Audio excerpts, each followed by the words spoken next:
राजेश बहुत दिनों से किसी उधेड़बुन में था। वह किसी निर्णय पर पहुंच पाता उससे पहले उसके फोन की घंटी बजे उठी, लेकिन उसके ध्यान उस ओर नहीं था। तभी अचानक एक अजनबी हाथ के स्पर्श ने उसे छूकर उसकी कश्मकश को कुछ कम करते हुए जेब में रखे मोबाइल फोन की बजती हुई घंटी की तरफ उसके ध्यान दिलाकर उसको चौंका सा दिया। उसने जेब से फोन निकाला। उसकी स्क्रीन पर रिया का कॉल आ रहा था। तुम कहाँ हो राजे? मैं कब से फोन कर रही हूँ, तुम बात क्यों नहीं कर रहे हो? क्या कोई परेशानी है? इतना सुनकर राजेश ने फोन काट दिया। वो फिर एक तरफ जाकर कहीं किसी कोने की तलाश करने लगा जहां कोई उसको परेशान न कर सके। उसको मेट्रो के गेट नंबर 4 पर स्वयं को महफूज पाया। कुछ देर उदास बैठा रहा। अचानक एक तेज हवा के झोंके ने उसके माथे की सलवटों को चमकाते पसीने को एक ठंडक और ताजगी भरे एहसास में बदल दिया। वो यह सब महसूस ही कर रहा था, तभी एक पहचानी आवाज ने फिर उसको चौंका दिया। ऐसी की ताज़ा हवा है, लोग इसकी ठंडक के लिए ही यहाँ बैठते हैं।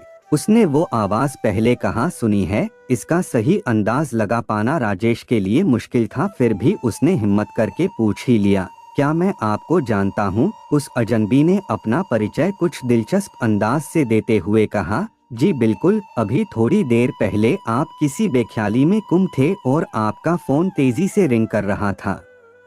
तब मैंने ही आपको बताया था उस फोन के लिए। मुआफ कीजिएगा, मेरा आपको हैरान या परेशान करने का इरादा नहीं था। मैं अमीर हूँ, जेब से नहीं, सिर्फ नाम से साहिब। यह सुनकर राजेश मुस्कुरा दिया, यह कहते हुए, और मुझे गरीब कहते हैं? मेरा मतलब राजेश शर्मा।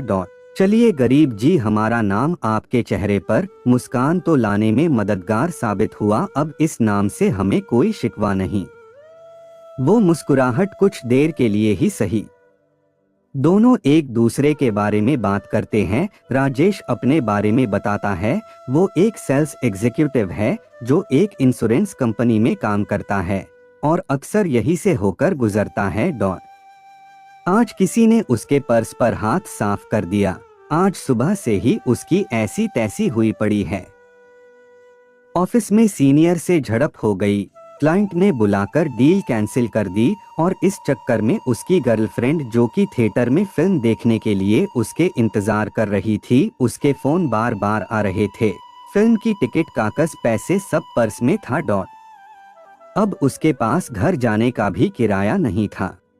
अमीर राजेश की सारी बात बड़े गौर और दिलचस्पी के साथ सुन रहा था। वो समझा गया उसे एक दोस्त की मदद की दरकार है।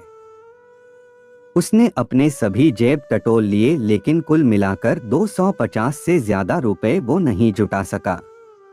राजेश अमीर के बारे में जान गया था कि अमीर उसकी मदद करना चाहता है, लेकिन उसने मना कर दिया। अमीर के कहने पर राजेश ने रिया को कॉल कर सारी बात कह डाली और न आ पाने की मजबूरी भी।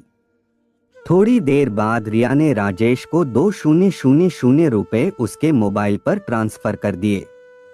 वो खुद ऑटो करके घर चली गई।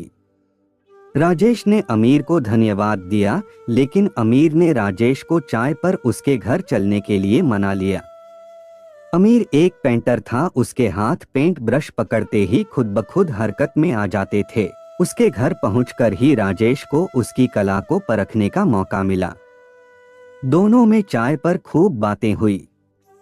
अचानक राजेश को नींद आने लगी और वो वही उसके सोफे पर बैठे बैठे सो गया।